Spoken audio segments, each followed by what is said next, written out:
predictions, prophecies about it. And perhaps when you become powerful enough, you can proclaim self fulfilling prophecies. But he has been suffering, he's been a lightning rod, let's say, a lightning rod for a lot of dissatisfaction. A lot of the feelings of dissatisfaction with the government, with the establishment, with expertise, with the way certain things have been handled recently. For example, the recent DVOC 91 DVOC situation, right? So, however, in addition to reviewing a video, okay, Joan and I are gonna do a few things. What's up, Joan? What are you laughing at? This is the first time I heard that one. Divock 91. That's a good one. That's a good one to not get, flagged. Yeah, and shout out to Donovan Sharp. That's a YouTuber. That's his thing. and it's easy to get, like when you with you hear the number and then you say, oh yeah, I get it. So, Joan, well, how have you been? How have you been? It's been a while since you showed up on this part of YouTube. I know, right? Yeah, it's been crazy busy. We've just did a business trip through the Southwest, just trying to link up with other vendors and venues, and just trying to expand the business to other states that stay open. Yeah, it was very good trip, successful trip. We learned a lot about the area.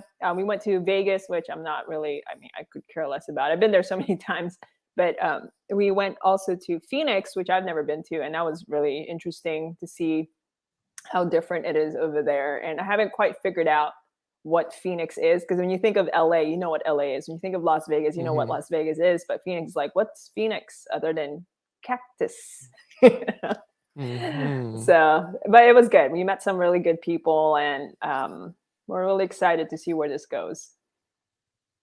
Excited to see where this goes. Well, I'm excited for you. Let's see where this goes. Indeed. Now, let's put our feelings on the table regarding Bill Gates here. Let's come clean with regards to where we're starting from. Mm-hmm. We're going to approach it with an open mind. I have some predictions here, a video which we're going to share of his. However, I was talking earlier about the fact that he has been receiving a lot of criticism and has been the butt of many, shall we say, conspiracy theories. But before I forget, though, shout out to the super chats. Very nice and early and appreciated. Well, shout out to those in the chat. And it's rightly divided mystery media. Oh. Okay. RDMM sounds like REM sleep or DMT, or yes, either way sounds kind of mysterious and psychedelic, but appreciated. The $20 is definitely real. So shout out to Bijou Noir also in the building.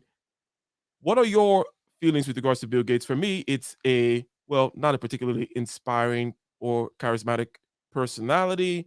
No. A shrewd and businessman that fought for and got a lot of the things that he got, managed to stay relatively clean in the media, through the media lens for a long period of time, and so on and so forth. What are your thoughts about Bill Gates before we go ahead and see what the controversy is? Definitely interesting what I thought about Bill Gates, because, back in the day, we just thought he was some computer nerd and just came up with this great idea and changed the world where everybody had a computer in their home. That was like his vision, right? Like to have a computer in every home. And he manifested that. And, we just thought, I just thought he was just some entrepreneur, came up with a great idea, made it big, got really wealthy from it. But it got really interesting when he became more involved in obviously like charity and things like that. And, charity is a whole other thing when it comes to wealth. And then science, out of nowhere, he's like the go-to, it seems like, for everybody to listen to. Like, oh, Bill Gates says this when it comes to health, you should listen to him. But he's a computer guy. So it's very odd, and it doesn't make sense why everybody listens to him. And And he's a little, yeah, I mean, he's awkward in front of the camera. He's creepy and not, like you said, not Okay. inspiring. And, for all you know, he's a nice guy. He's got good intentions, but I don't know him. But I mean, the way he comes off and the way people portray him, it's, definitely, I mean, gut feeling is, a lot of things that he does is very questionable. He is creepy on the camera for you. You don't like you think he's biting off too much. You're like, hey, you were supposed to be in the computer guy box, like, oh, whatever. Now that you're over here, you're over there, you're everywhere. And you mentioned people listening to him. Let me ask you this. Because you mentioned something about charities, could you elaborate on that? You said charity with a kind of a sinister gleam in your eye or something. What do you think? What's the story here? You get a lot of money and then you start a charity, some kind of non-governmental thing, some kind of and then you do what? Yeah. Oh yeah. You don't pay taxes or stuff like that. You have a way of hiding your wealth from the government, by having some kind of I mean, I don't know everything about how all this stuff works, but from what I understand, yes, write-offs. Okay. But write-offs doesn't necessarily suggest that you're using, you're secretly using your wealth to, create little nanotechnology to infect the world with the next round of 75 DVOC or whatever. Yeah. So, because there was a movement from the charity to science, then you mentioned science and people are listening to him. Is it that people are listening to him or he has money to make to kind of influence things? How about the people in the background that don't say anything? Right. But okay, so I think we're putting our feelings down here on the table with regards to the character in and of himself. Is there a bigger boogeyman in the category of billionaire who has a charity that is doing things out there that people listen to, or is Bill Gates does he fill up that category for you? Is there someone else? Is there a rival? Is it George Soros? Who else? The Koch Dropping all brothers. the names. I don't know. You tell me. I'm talking about trying to see what's going on in your head, Joan. Yeah, I definitely believe there's other people behind the scenes that's not spotlighted. I mean, everybody knows who Bill Gates is, so why not just use the same guy to just put him in front of the camera 24/7 and everybody just, believes him because he's on TV all the time. But there's the people, of course, behind the scenes. And come on, like what's going on with our politicians these days? What's going on with our president? Like, is he really the one that comes up with all these speeches and ideas, or is there somebody telling him what to say or do? And same with Bill Gates. I mean, I kind of stopped following all these things about him and conspiracy and stuff like because I got tired of it, to be honest. I'm like, I'm just gonna live my life and just do what I want. But how much of it did you take in? You might share in some of the stuff you took in before you got tired of it. I mean, it's all that, like, so from the very beginning of this, what is it? How do you say it? Davik 91. 91 DVOC. 91 DVOC. Yes. Yeah. Obviously something felt weird and off, and it just did not sit well. Like, just seemed like there was something more to it than what it is. And I followed it a little bit. There's a lot of information being thrown at me, like left and right, and I just had to take a step back and be like, whoa, what's going on here? And I just had to focus on what felt good to me, and I just lead my life the way I please and not what everybody else is doing. So why the focus on Bill Gates, though? In other words, there's a general dissatisfaction with the way information is being handled. The media, the so-called experts, the United Nations, the certain parts of the government. Misinformation is everywhere. Some of it is excusable, such as like what is called the fog of war. In the middle of something, people see all kinds of, no one really knows, right? So a lot of information is going back and forth.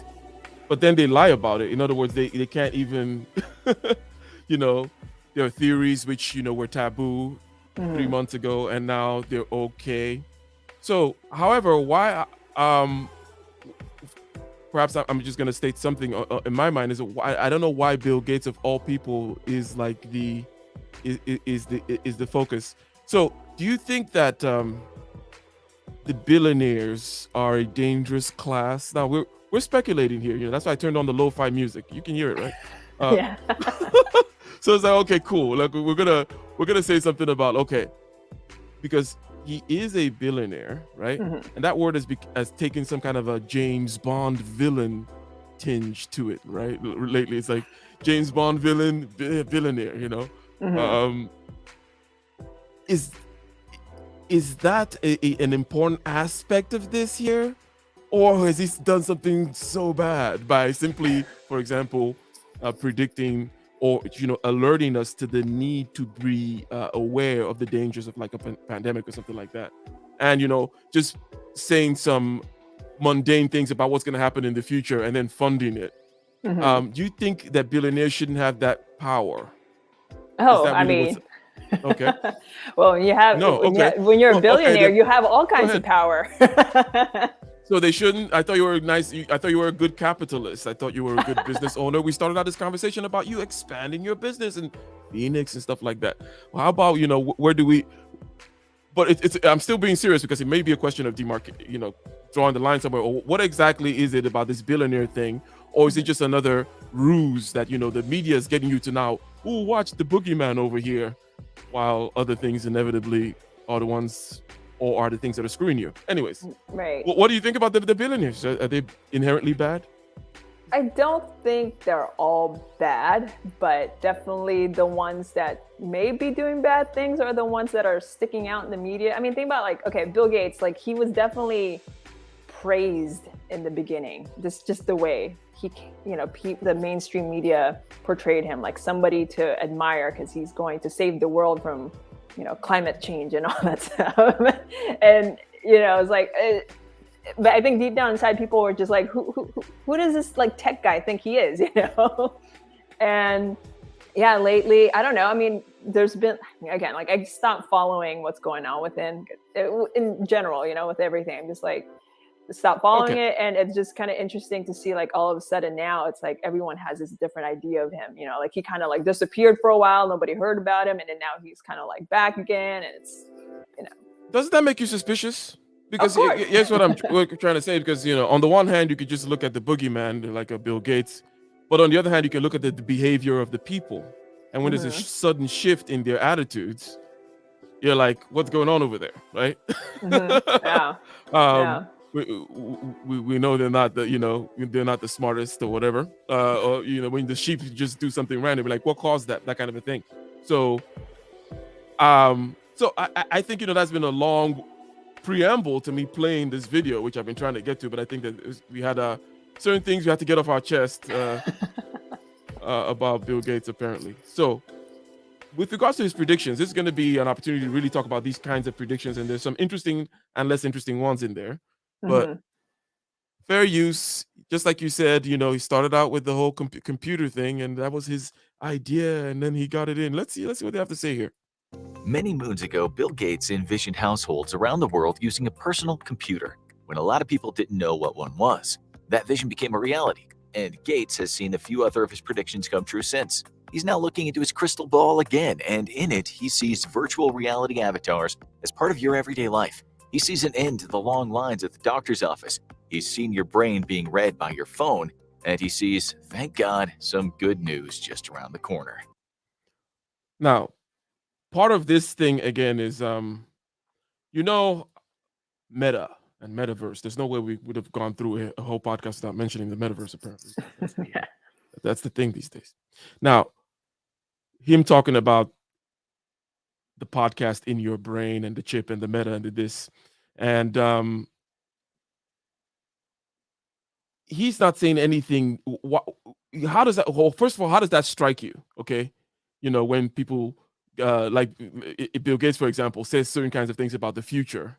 Hmm. How does that strike you? Because some people might take it and do a conspiracy theory out of it, but how does that first few seconds there strike you? Well, I mean, he's predicting these things, but he clearly has the resources to get these things to happen in real life. And maybe it's not so much a prediction, but it's a plan. Like if you're going to talk about like law of attraction, manifestation, and all that woo woo stuff, it's like you live as if, right? That's the whole idea behind manifesting those things, and he's living as if those things are going to happen. So he's going to make that plan to happen. He's setting the footwork to make those things happen. Like maybe that's what he wants in his mind. That's what he wants to happen in the world. So you know what? I am a billionaire. I'm going to make those things happen. I'm not predicting it. I'm going to make them happen. So when I hear him talking about these things that he's predicting, I don't doubt that that's his plan. Like he had a vision of having a computer in every home, but that was his plan. He made a plan and he made it happen. Okay. So a lot of I just think he had planned to make that happen. It's going to be all on him. Here's the thing about information of this regard is predicting the future. It's mainly an economic endeavor, but besides our curiosity on our science, whatever. I'm talking about on this scale. People want to know the future. Why? Because they want to invest, right? Oh, put your money here, put your resources here, put your efforts here, or buy the property here, or whatever it is that's gonna, shall we say, increase the likelihood of some stability in the future, right? So just something that helps you predict the future, something that helps you invest in the future, win the game, win the gamble. Hence, the idea that when you are dealing with big dollars, not only are you able to see certain shifts, but you're even going to like preempt them and push it in a certain direction so that you can win is not far-fetched. All that to say, yes, it makes sense after all, right? People are constantly looking to predictions of the future, whether in the New York Times magazine or in Time magazine or Bloomberg or CNBC because of economic reasons, investment reasons. And when people talk about if Mark Zuckerberg is telling you about the future of something that looks like the metaverse, is because he's probably selling you the metaverse. Is because he's probably already got you inception about it. But okay, so let's continue here. I find it interesting that a lot of these things have been quite inevitable also. In their general direction, right? Since Skynet and all that kind of stuff, it's been. Anyways, let's go. Read by your phone, and he sees, thank God, some good news just around the corner. Number 10.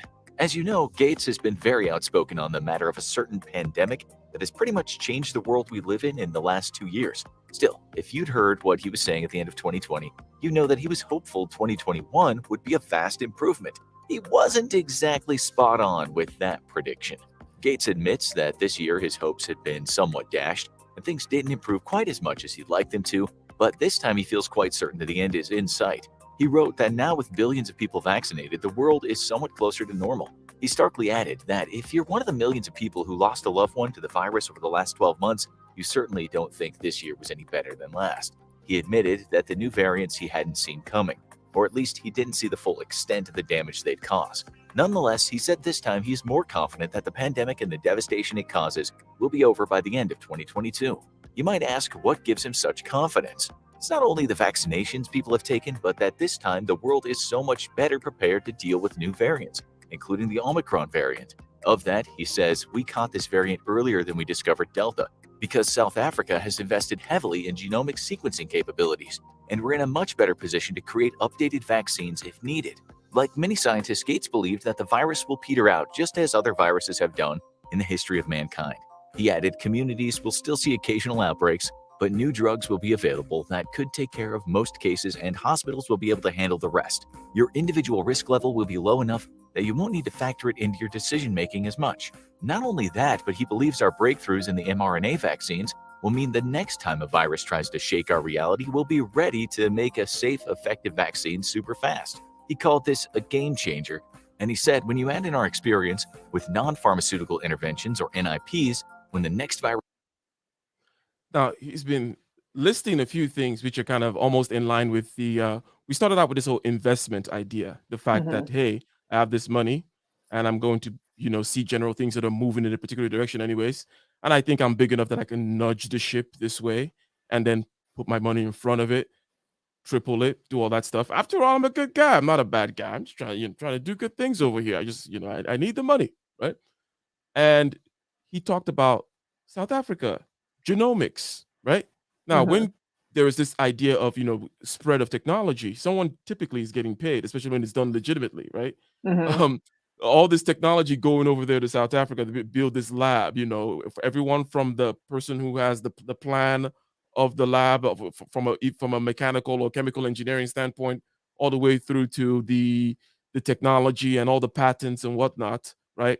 Are Mhm. associated with the spreading of these things that he's mentioning. Now, um, I'm not saying that there's anything sinister about that, okay? Mhm. But it always is interesting to follow the money, even just to keep one eye out to make sure you know where the money is. Right. Because if you lose the money, then you've lost the plot, right? Yeah. The- I don't know. Any thoughts? I mean, it was just a little bit over my head some of the stuff that the video was talking about, but at the end of the day, like I think what I got out of it is that he's predicting things will happen because he already has a plan that could What do you think about the has paternalistic? It's kind of like very like, oh, things will right now. I'm pretty, oh, things will be great now, and then it's very it's trying to persuade you a lot. Mhm. Before they got to any data about like, here's why I think things are getting better. It was a lot of like, oh, I'm more confident, and I didn't see this coming, and see that kind of stuff coming. What do you think of who is this video designed for? Well, how does that make you feel?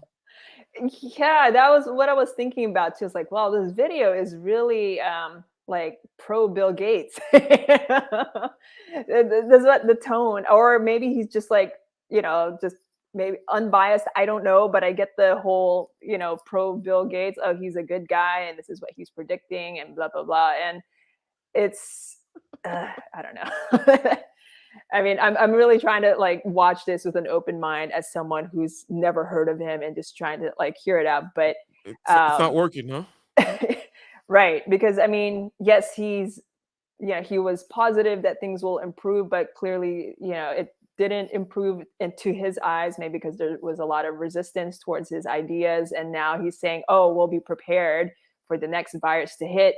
Well, is he anticipating or planning on a next virus to hit so that he can, you know, like fund some more, Well, vaccines in the future that will yeah, eventually make him yeah, more money, he doesn't have to anticipate or plan, as you know. Those things will happen of their own accord. Viruses are not a new thing. Right. However, I think there's a part of the video we're about to get to that is interesting in the sense that he talks about the global coordination aspect in the sense Mhm. that he's saying here are the reasons why I think things are going to be better. Number one, we've spread out this kind of a technology thing. Okay, we were able to do genomics testing over here and there, and we know what that means capitalism wise, spread wise. Which, by the way, I'm a good capitalist myself. However, as I just mentioned before, you always got to, as a good capitalist, follow the money, so you know where it is. And then he's going to get to the whole kind of coordination thing now. So let me play that, and then because one thing I first noticed about the 91 DVOC when it first started in 2020, I believe, was how in unison many things were. Okay, Mhm. it started out with the emails that I got from, let's say it's a credit card company or bank or whatever it is. Like all these companies had this kind of they said something about it, right? And Mhm. um, then the media, and then different countries, having a uniform approach to it, which Mhm. I remind everyone that we've never seen before, Mhm. because at least not in recent times, because we're Ebola or SARS or MERS or the other ones, right? There was no uniform, standard, all in unison, goose stepping march type of response. And Mhm. it was just something that I noticed. Again, That's true. Mhm. no value judgment yet, but one, I like to notice these shifts. Okay. So one, I saw that shift, which is like, this is unusual, the coordination here. And the fact that it was possible was heavily aided again by technology, right? So Yeah. Hmm. some kind of crazy thing. So now they're finally able to. So Hmm. in one of my pet conspiracy theories is just that there is some kind of effort to there was a concerted effort to test out a global mobilization machine, a global uniformity, almost like the first test of the one world government, if you will, right? In other words, can we get people, different governments, okay, and different parts of different governments even, Hmm. to all go in lockstep from the airports to the medical sectors to their Hmm. businesses to their transportation? Can we get everything to just kind of go in a particular way? And it seems like that's what this was about. Uh, let's play and then we'll see where this goes, ladies and gentlemen. Fair use. Again, like, share, subscribe. Virus does hit, we'll be much better at keeping people safe without having to create so much mental stress and financial devastation. That's all good, but what if our world becomes so damaged a virus is the last thing on our minds? Number 9. Gates is certainly not all doom and gloom. He has some promising things to say about the climate crisis too.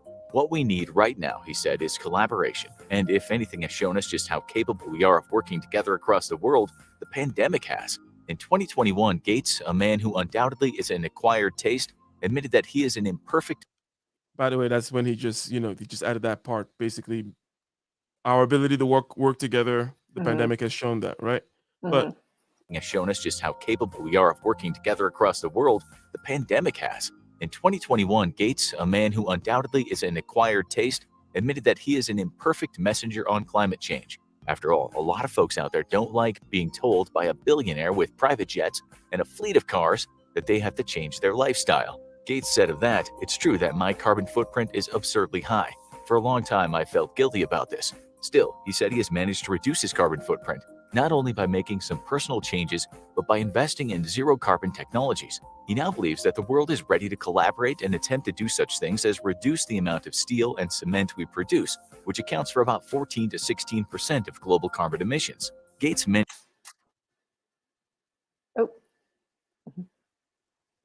anything catch your fancy so far? I like the continual investment opportunities Yeah. it's kind of like Exactly. justifying. Why is he justifying himself as to, oh, I'm reducing my carbon footprint. I've been doing certain things, all with, I assume. Let me ask you this more directly. How do you handle yourself with regards to, let's say, recycling, environmentalism? Okay, Hmm. your carbon footprint. Are you you a full blown hippie out there in uh, Ventura County, California? Would I say I'm a full blown hippie? No. I mean, I have a car. I have. I mean, I do my best to recycle. I try not to buy as much plastic stuff as possible. At the end of the day, it still happens.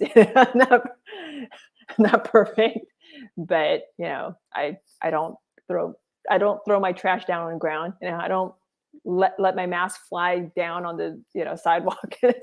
When did you start doing that? Is that something that, okay, I was, hey, I'm little Joan, I'm growing up, and they taught by my parents not to do that. That's why I do that. Or there's something more to it for you, or you're just being a Yeah. decent human being. Yeah, I guess do my part in some way or another. I mean, it Okay, doesn't you stop the fact that okay, plastic is still being made, whether I buy it or not. you know? okay. But I like a clean place, so I would like a clean environment. This is an interesting point, ladies and gentlemen, and those of you in the chat, you feel free to chime in on the question of this local morality versus spreading it out. What do I mean? I'm saying, look, I don't like kids to be exploited, okay? Mhm. But if in the making of this mouse, kids are exploited, then that's far away, okay?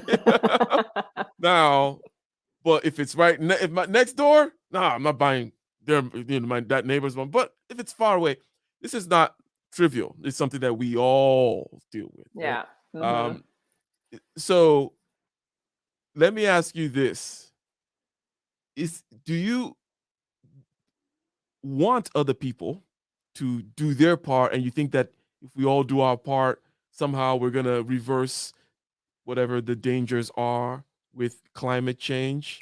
Are you an evangelist Oh for God. your no? Oh no, you're just doing your thing for aesthetic reasons I and just do local my thing. reasons. Yeah, for Okay. aesthetic. I mean, there are definitely things I have no control over. I mean, yes, we can all do our part, but is everyone really going to do their part? No. But people do things to feel good about themselves. So maybe yes, part of it is me feeling good that I'm doing something, like I'm not littering, I'm not throwing trash out, whatever. But we don't know how deep things come from. Like we don't understand. Like most people don't understand. Like who's really making my headphone? Like who's like nobody really thinks that far deep. I mean, yeah, more people are thinking about it these days. But at the end of that, like my glass water bottle from IKEA, who made that? Yet I have it. So most people don't care. Hmm. A few people do care. Hmm. A vast majority of the people that don't care pretend, or they give you certain kind of strange arguments, Hmm. because our sense of being a good person, okay, in whichever way we define it, is part of the ego package that we take with it too. Like, Hmm. we're like, I just want to try to justify something. Right. However, I think that this issue about not caring when things go far, is something that it's if it's immoral, then it's a guilt that we all share, and we just got to Right. kind of admit to it. Okay, so let's see here. Let me continue playing this once again. Subscribe to Joan's channel, by the way. And shout out to Falcon Black in the building. Subscribe to Joan. She has a YouTube channel. You can learn about all that feng shui and minimalism and getting your act together. Fair use. Mentioned a new technology that injects recycled carbon dioxide back into the cement before it goes to the construction site. The outfit that's doing this, called Carbon Cure, already has some big name customers such as LinkedIn and McDonald's. Gates wrote, so far it's only able to reduce emissions by around 10%, though it hopes to get to 33% eventually. He believes the pandemic has pushed people and companies to really make a difference, saying our emissions, it seems, are no longer a problem that we're willing to kick down the road. So his prediction is that 2022 will be a success in terms of increased collaboration about the climate crisis. Okay, but what about the very important factor of your own immediate health? Number 8. Gates was a further bearer of good news when he said in 2021 that I was going to talk about our health for a little bit, but before we have to hear him lecture us about eating our greens, um, it's still a bit fascinating, this idea of pandemic left us in a better position. I'm going to repeat something I said probably before in one of our conversations, which is that everything about war Hmm. is good, but for the killing. Okay. Everything about war is good with the exception of the killing. Now, because we know the scientific, economic, solidarity wise, people, crime drops when you're attacked, for example. Days or weeks after 9/11, the crime was low. Hmm. Things of that nature. It seems like our inspiration, okay, is greatly driven by competition, of which Hmm. war is kind of like an extreme.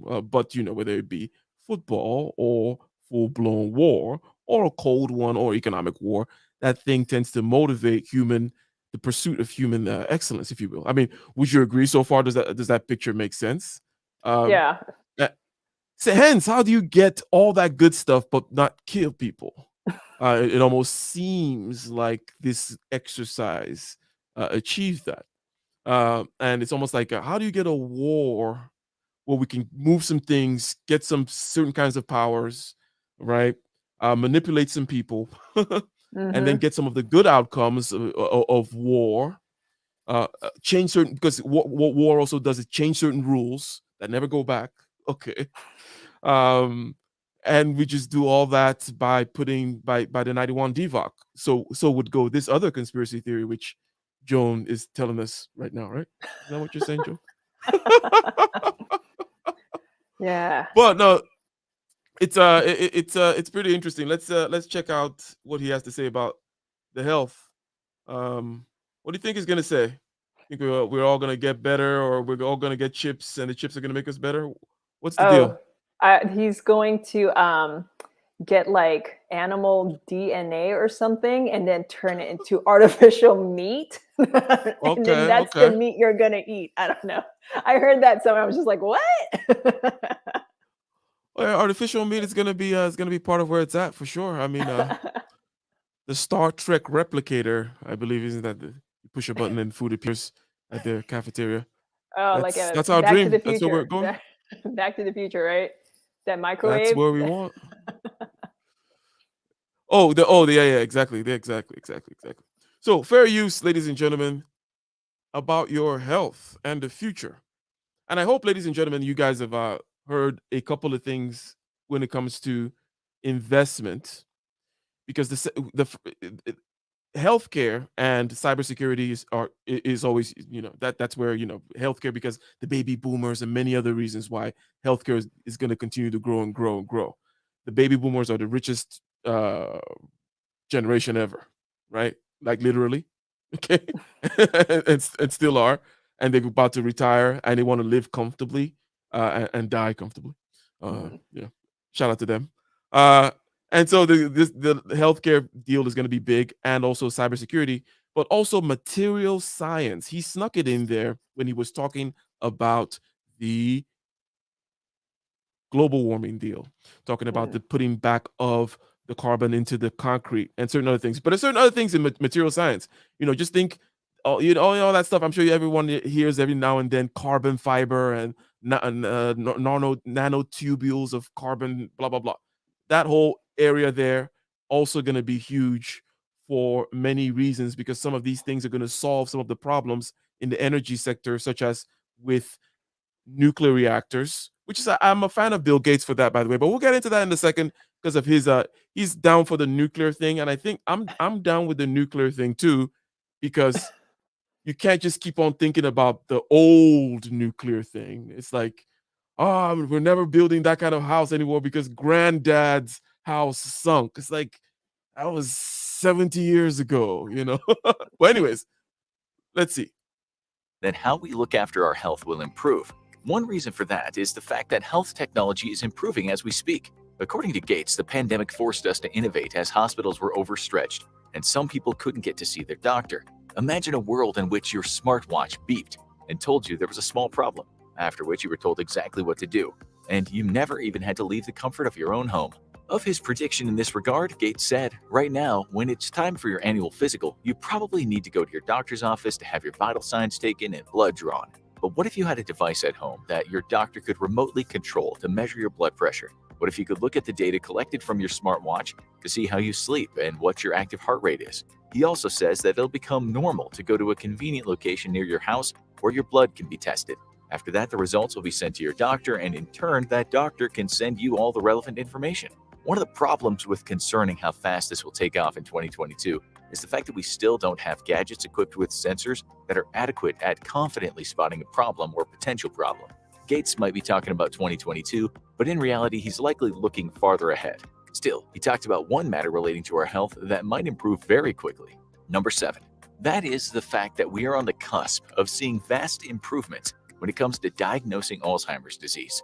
Gates wrote, Okay. So the things about health, these are things that you're probably going to have a thing or two to say. Okay, one of your recent videos talked about drinking water, which is one of your pseudo New Year's resolutions, I believe. And so health is a big deal, right? Also with me as well. And when I hear something like this, I'm going to say my initial thoughts, and then you can take it from there. But when I hear things like what we just heard, I always think these things are rarely ever preventative. They rarely ever deal with the chronic problems. Right. We're always looking for symptoms of acute you, point being this, lest I use too much jargon out here. The point is chronically, okay, meaning what you do all the time, something that happens all the time. Mm-hmm. Chronically, you want to keep your stress low so that you Mm-hmm. don't chronically die from accumulation of this chronic stress, which is at a certain heightened level, but not super high. So Mm-hmm. acute is when something spikes. Okay, that's an acute event. But a Mm-hmm. chronic, it kind of goes on for a while there. Okay, Mm-hmm. so chronically, you want to keep your stress low. Chronically, you want to stay hydrated. Chronically, you want to have a good exercise. Chronically, you want to, have a good diet and with certain kinds of nutrients and vitamins and all these other kinds of things. The direction in which the technology is going, or the ways in which the technology is being used, is just for the same old measuring of certain crap. And it's like, dude, if you need to measure that, if you don't know, in other words, why we're not promoting the sleeping, Right. exercise, Mm-hmm.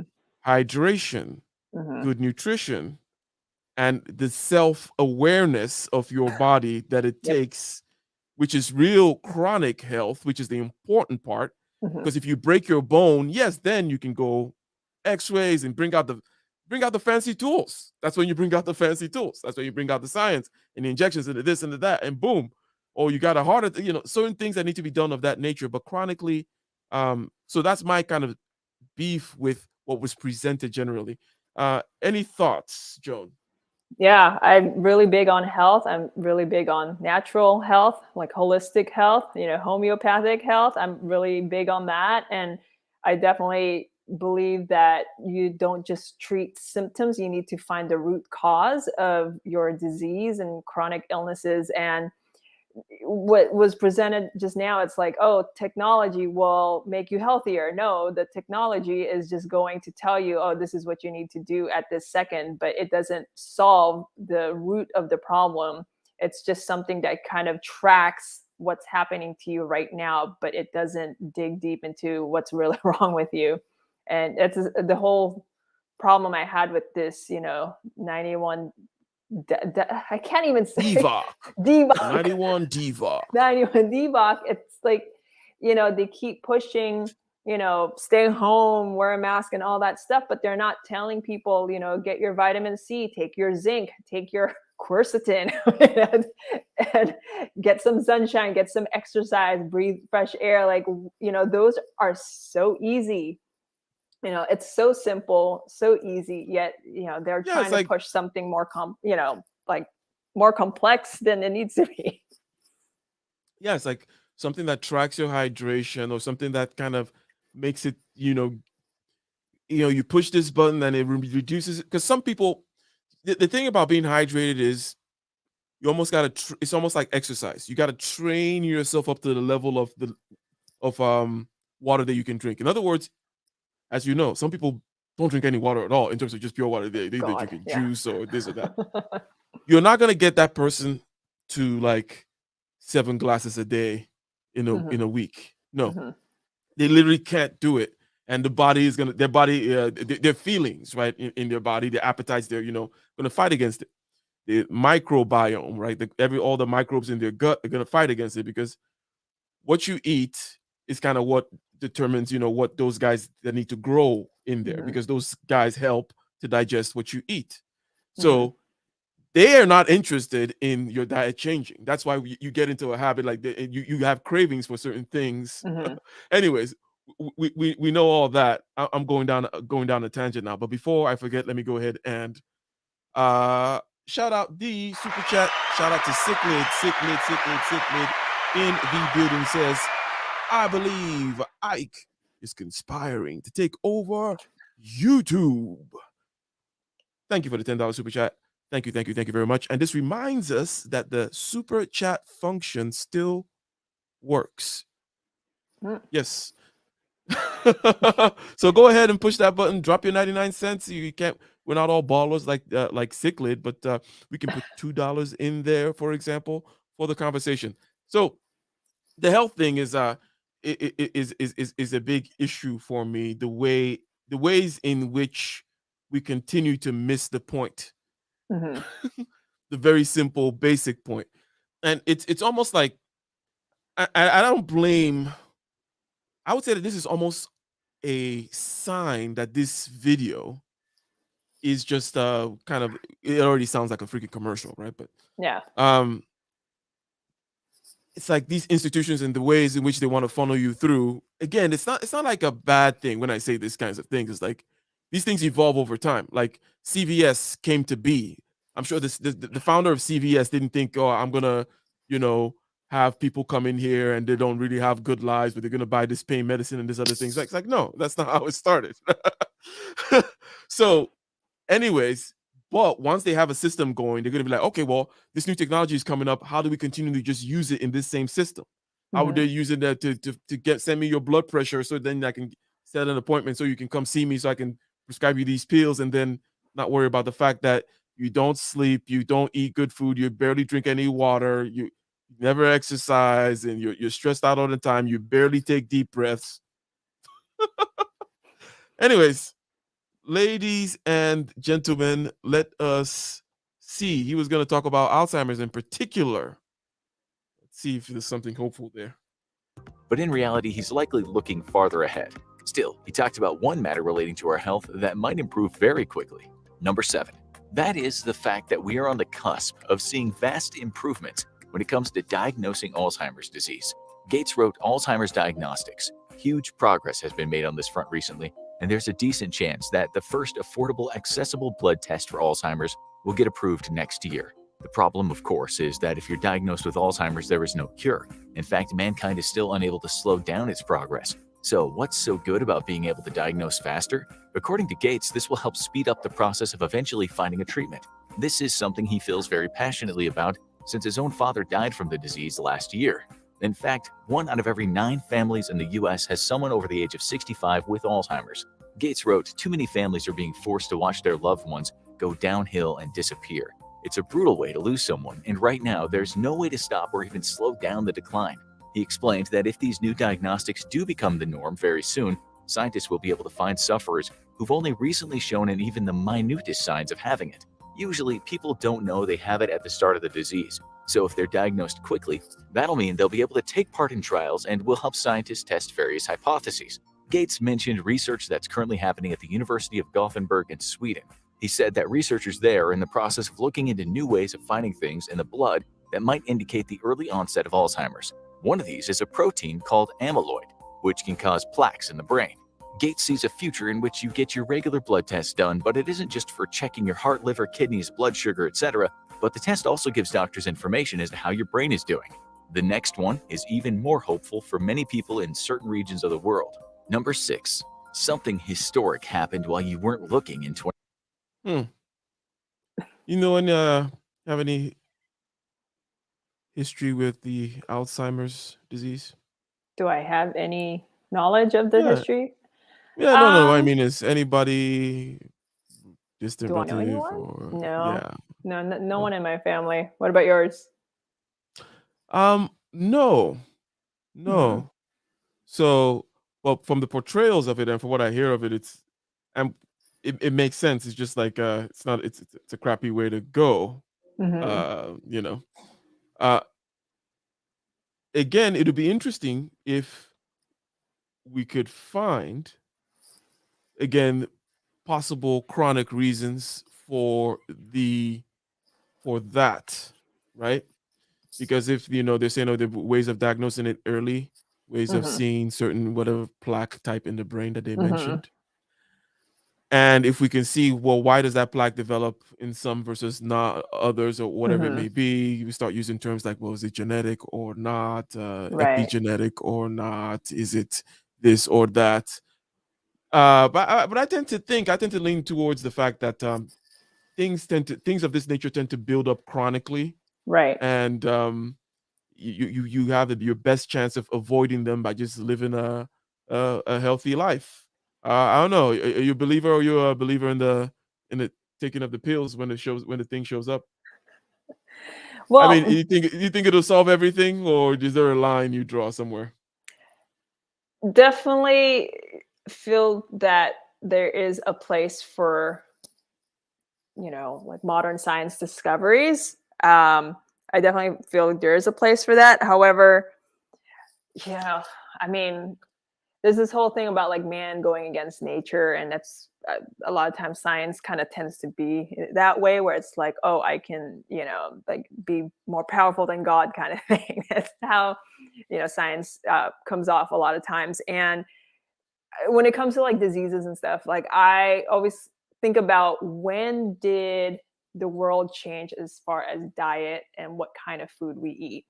And when you look at like when they started having more processed foods and more like vaccines and pills and all kinds of scientific discoveries and things that they've made, I just can't help but think that more diseases came to be from when the food and the medicine changed. And it's like more than ever, we have so many different diseases ever since the food changed. People used to eat like natural meat and vegetables that were organic and all that, and when chemicals and all that stuff was added into our diet, that's when I like just looking at a timeline, that's when it seems like a lot of diseases came to be. And I don't know, a lot of people don't really think about that. Like a lot of people just they eat what they eat because that's what they're told to eat, and they said, oh, that's at the store, like, oh, that must be safe to eat. But I don't know how many people really link when all these diseases came to be, when our diets changed. So it's there's a much bigger issue here that people are just not aware of. Like, we're not being told what's exactly in your food. They don't tell you what exactly is red 3 and yellow 2 and all that. It's just there. Something to that I learned recently, because I'm trying to go more gluten free, and I mean, I can probably eat gluten at some point once I get my body back, my stomach back into its normal state. But things like citric acid, right? I mean, I'm kind of going on a tangent, but citric acid, normally it's something you can get from citrus fruit, right? Duh. Mm-hmm. But they've found ways to derive it from mold. And then mold, where's the mold come from? Wheat, and corn. They get it from corn. And it's, all these things that, yes, sounds great. They're finding alternatives to find certain ingredients, but is it good for you? Probably not. If it's processed in that way and it's derived in weird ways, especially like mold. I mean, mold is a whole other health issue that people are not aware of, but that's where the decline in health has started, because there's all these things being introduced into our diets that our natural bodies are not really meant to consume. There is a perhaps good news side of this, in the sense that all that you just said is 100% true. And for someone who may then worry, like, oh, there's all these new things that we haven't tested that we will then find out are carcinogenic in 10 years or whatever. The thing is, besides the what you eat part and what you take in as medicine, there's also the, let's just call it, placebo effect. And what I'm talking about, the mental aspect, which is very important in medicine, such that even the science recognizes and has to take into account placebo effect, create this double blind controlled groups because of the placebo effect. That's why you do all that. So even if you try to keep the stress low, okay, even if you're not perfect on your diet, okay, or your exercise, you try to keep the stress low. You try to keep the water up, because you can dilute things that way, okay? Quite literally. Then I think perhaps in a few perhaps if we get things right, okay, there's a discipline aspect to it which makes things difficult, because right now when we look at the landscape, we look at people, we look at the weights and certain other things like that. I mean, I'm not doing so great lately, but I was chilling in the motherland for 3 months. I got a little, but I'll shave that off in a couple of weeks of hard work. But is that why you're wearing black? Oh yeah, you gotta. It's slimming night, I'm told. anyways. The health topic, okay, Speaking of Africa, I need to take this little tangent. There's different phases that societies go through. When you're in the phase, okay, where through this technology, industrialization, industrial technology, fertilizers and pesticides and those kinds of things that will, bring out all kinds of corn from the earth, and then you guys can eat, and you know, in that phase, there's almost a certain kind of a worship of that science thing, and you can't blame anyone because it's real, right? It's okay. We have to move into this kind of agriculture for many reasons, okay, which geopolitical, economic reasons. We have to now do this and feed all these people. And when you see the food coming, it's hard to point and be like, but you're using DDT. You can't use that. In the West, you're in a place where you're now rich enough where you can start cleaning up. Not everybody is there yet. The only thing that can typically, in an economical way, close this gap is an increase in the technology, right? If the ways in which the third world now has to feed itself, it is technologically such that it does not pollute, and it does not have all these bad effects on our health and all that kind of stuff. But it is an interesting point that in certain places where medicine and all these other, they're seeing the benefits of these things. Shall we say it's new to them? Globalization is reaching them. They live and die by it. They swear by it, and it's almost like a phase that they go through, because the West was there too, right? In that kind of a phase where it's like, oh, everything and Tang is great for you, and and then after you go through that phase, now you're like, oh, it's really but it's almost like the rich kid phase that can avoid to clean up. But anyways, that's I was psychologizing a few things. So we're talking about Bill Gates. We're talking about Bill Gates. We're talking about his predictions. We're talking about the fact that he has been a lightning rod for a lot of criticism from those whom are dissatisfied with the status quo, dissatisfied with billionaires, dissatisfied with the authority, dissatisfied with expertise in general, dissatisfied with people telling you how to live, what to do, and so on and so forth, such that his prophecies, predictions, proclamations, perhaps plans have been heavily scrutinized and are fodder for a lot of conspiracy theories. And we've gone through a few of these. Okay, we've gone through a few of the things that he predicted, and a lot of one of the main things we're drawing out is that, as you would expect, people want to predict so that they can plan. And when in an economic planet like we have, planning means investing. Okay. And we want to predict, okay, because it's survival. It's very important, so we can plan, okay. And in an economic planet where economic means that means investing time, resources. Resources could be labor, it could be capital, whatever it may be, in the right places that history is moving towards. And if you have enough money, you can actually nudge history in a particular direction, and you can make money off of that. Okay, he talked about the fact that South Africa, for example, has this ability to do this kind of genome testing now. As we noticed, hey, that's a lot of money for these things kind of spreading out, and the coordination of these governments. That's a lot of power given now to certain kinds of organs that are able to cause this coordination, right? Like, because bureaucracies don't just pull back; they never. Okay. Anyways, let's see. He was talking about Alzheimer's. Now let's see what else. Something about sleeping. You want to guess what? I see mosquitoes. Malaria. It's gonna be malaria then. Let's see. 2021, the World Health Organization approved a malaria vaccine. This is groundbreaking, with the WHO saying this is a historic moment. The long-awaited malaria vaccine for children is a breakthrough for science, child health, and malaria control.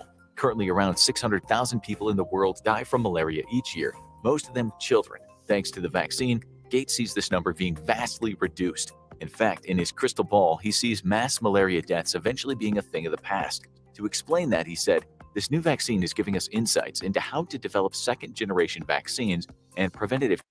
I love how all the houses are all bummed out. I know, right? It's like there's been a nuclear war. Yeah. And why do the kids all have dark skin? What's he trying to say? Hey, it's an S-hole out there is what he's like. It's like we all know what it is. Anyways, malaria. Okay, we might have some things to say about vaccines in a second, but tools that can be used on all ages are even more effective and can help us reach the goal of eradication. Okay, it's time we talked about the metaverse. Number 5. First of all, it's interesting that that malaria vaccine was tested for a very long time. Yeah. Any observation? Anything you wish to say about I thought they were going the to talk about. testing of 90? Okay. No, I thought they were going to talk about the release of like fake mosquitoes in Florida or something. Did you heard about that? What's that? There's someone released fake mosquitoes in Florida. Yeah, That's, apparently I don't know. There was some kind of deserves some lo-fi music. Go yeah, ahead. there was some kind of mosquito that he developed and like species or I don't know the whole story, but it was like released in Florida. Everyone's freaking out. I mean, I don't know too much about it, but that was something I heard, so that's what I thought that was leading to. But no, I don't know enough about this whole malaria vaccine. I mean, maybe you're more familiar with it. Well, malaria as a disease is it's like flu times 10, but that's just on the fever part and certain aspects that you could understand, and then there are other aspects of it that just kind of really knock you out, and you can be so hot that you have a delirium, delirious fever. But anyways, lots of people die from it. If you growing up in certain parts of Africa, when I was growing up, for example, you get it at least once a year. Like I got it at least 15 times or something, right? Oh, you've had malaria? Yeah. So it's like in a place where because it's kind of like getting a bad flu in terms of the frequency. I'm not saying it's really bad. It's worse than a bad flu. I'm talking about the frequency in which you would get that kind of a thing. And so it was kind of like once a year. If you're young and you're strong and you can kind of push through it and you have certain resources in terms of like okay, this medicine, and that's why with chloroquine, okay, the bad medicine. Hydroxychloroquine? That's basically it, but it's called they just cut out the hydroxy part and call it chloroquine in terms of the name on the hydroxy is probably like the generic name. Hydroxychloroquine. Anyways, that's what you use. It's a very important part of the treatment of malaria. Okay, so that's how when the conversation about chloroquine and hydroxychloroquine and how it became a political football and people were just kind of arguing about Republican medicine versus Democrat medicine, and I thought it was just what works and what doesn't work. Right. Like, if you say this, you're this. If you say this, you're against that. Oh, team this or team that. It's like literal insanity right in front of us, right? Which is kind of, it's almost too good. Like, you can't get away with writing this in fiction. It's like, right. If you took hydroxychloroquine, if you took hydroxychloroquine or ivermectin, if you got COVID, you must be this kind of like a political spectrum. And you're a dangerous person and you're spreading misinformation, okay? And you're taking horse dewormer and all those other kinds of things that we saw. But I'm familiar with chloroquine, okay? I've taken it injected. I take the pills. It's real stuff. It's not like crazy to bring it up. Right. So a lot of that we saw was very interesting, and we were seeing that lockstepness that I was talking about in terms of the lockstepness in which the different governments, different aspects of the government coordinated themselves, and also in the private sector as well. It was like a testing of this kind of nice new coordination machine they have, and it was all quite interesting. But let's see. The time has been flying. Yeah. Okay. How long have we been on air here, John? Almost a minute. I mean, an hour and 10 minutes. There you go. Okay. So let's wrap up this prediction list fairly quickly, and then we'll see if, and maybe I can double up the speed. Cool double on the bass, freestyling on the beat. Huh. Fair use. What the hell is a metaverse? What it simply means is humans interacting in a virtual space with computers. It's the next frontier in our connection with our devices. It's not always great, of course, because face-to-face human interactions are important for all of us, but it might just make your life a bit easier. Gates said within the next 2 or 3 years, I predict most virtual meetings will move from a 2D camera image grid, which I call the Hollywood Squares model, although I know that probably dates me, to the metaverse, a 3D space with digital avatars. He said what's coming is a kind of virtual meeting with people that replicates the feeling of being in an actual room with them. To make this happen, you need things like virtual reality goggles and motion detector technology, but if Bill got this one right, the adoption of such tech will happen sooner than we think. Still, if this will be partially beneficial to humans is debatable. There are a lot of people out there that think we need to put our tech down a bit more and embrace the old-fashioned thing of being together in the skin. Gates also had some bad news in regard to how we use technology. Number 4, he said one of the worrying things in 2020 and 2021 that he noted. And maybe we can start to land the plane here in terms of this going into the virtual world. Okay, there are two ways of looking at this. Okay, it's inevitable, it's gonna happen. Right. Mario Brothers. I had nothing against Mario Brothers, and if Mario Brothers was inevitably gonna lead into us just being completely immersed in Mario Land, then so be it. On the other hand, some people are not so happy with it. And also, just like any new frontier, there's a lot of Ponzi scheming and selling fake stuff, just similar to the crypto space and the NFT space. And you take the NFTs into the metaverse, and people are selling all kinds of crazy stuff and pumping and dumping all kinds of things. But what are your feelings as to the metaverse? Are you going to go in there? Is it your speed? You have anything against it, or is just not your thing aesthetically? No, You're not going to buy land in the metaverse? no. It's not real. Oh, not real. Come on, people are paying good money for this, and it's currency, it's cash money. You can invest. Yeah, sure. It's not good for humanity, I think. It's just getting people like, keeping people apart, keeping people, isolated, and just like it'll just make people out of touch with what's reality, what's life, what's normal. I think there's something very creepy about it. Okay. But do you think it's inevitable, or do you think you're gonna resist it? I will resist it as much as I can. I mean, as much as you can. I mean, I don't even have a TV. I haven't had a TV in years. I barely watch anything. Like, I mean, yeah, I could watch stuff on my laptop, but like I only watch, YouTube, but I don't really watch movies or anything like that. I don't have games on my phone. I don't have TikTok. I had Snapchat for like 6 months and then I deleted it when there was a thing, but I just really don't like being distracted by technology. I mean, I definitely believe technology has its place, but I don't like the idea of it taking over my life. Actually, never thought about this metaverse thing that way. I've always just kind of looked at it kind of from a third-person perspective, because from like a video games first-person anyway. perspective, yeah, it's like video. Yeah, interesting.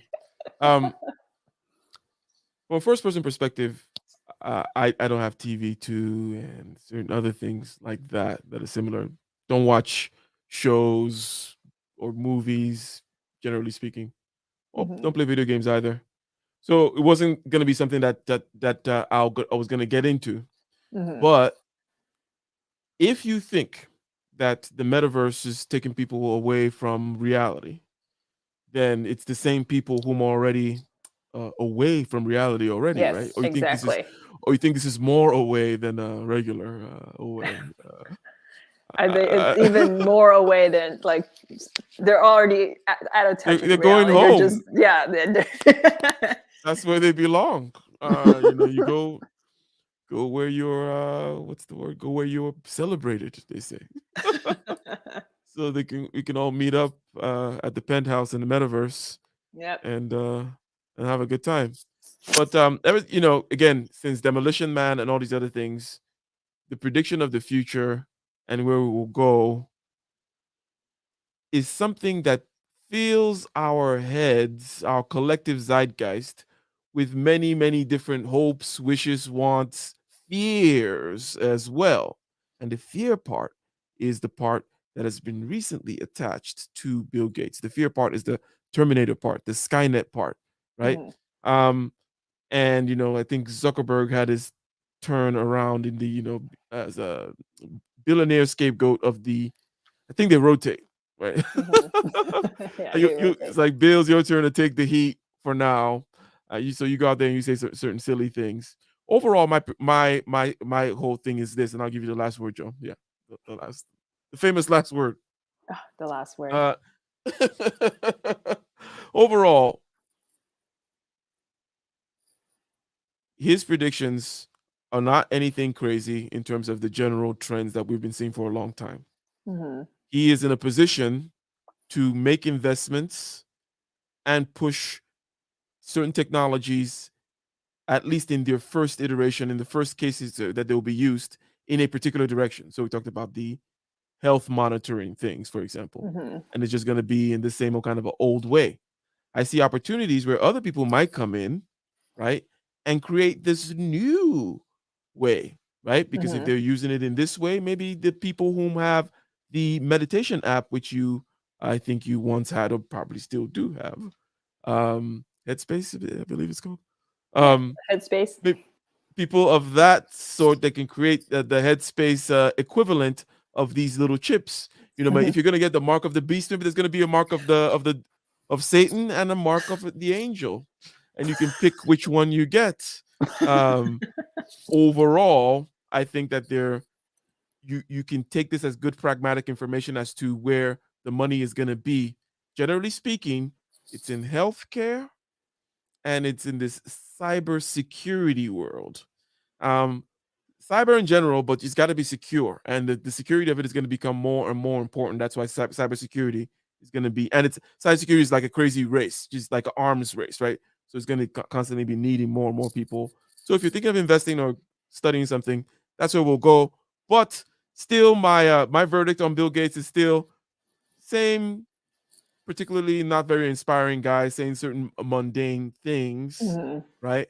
And I think that the billionaire class is fine insofar as they're competing ones, right? Um, you can pick Peter Thiel, or you pick Eric Schmidt, or you're an Elon type of person, right? But that people with FU money can sometimes say FU, right? And there's nothing you can do about it. So go ahead, Joan. What you got to say? Am I getting the last word? You're getting the last word. You're getting the last word. Well, as far as Bill Gates, I mean, anyone can think whatever they want, but think for yourself. Don't think that question like what you believe about him. Is that what you really believe about him, or is that what you're being told to believe about him? Are your thoughts really your own when it comes to what's happening in the world and where the world is going? And I still think Bill Gates is creepy, and he has some very interesting plans for the future. I mean, those are his predictions, but I think those are also his plans. So he will make lots of money if he can pull those off. So that's where I stand with that. All right, he will make lots of money, even more money if he pulls it off. Ladies and gentlemen, we are out once again. Please go ahead, hit the subscribe button, subscribe to Jones channel, and we'll be back next week. Ladies and gentlemen, peace.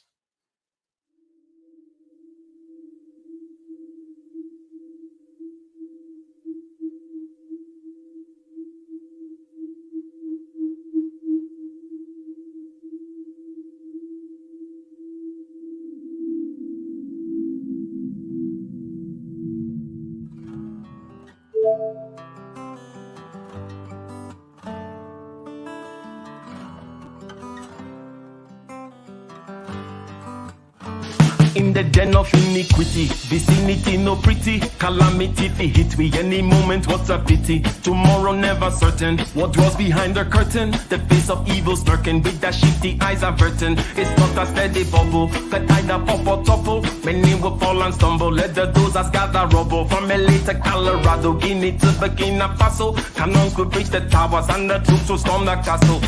I say, run, run, come, make we get it.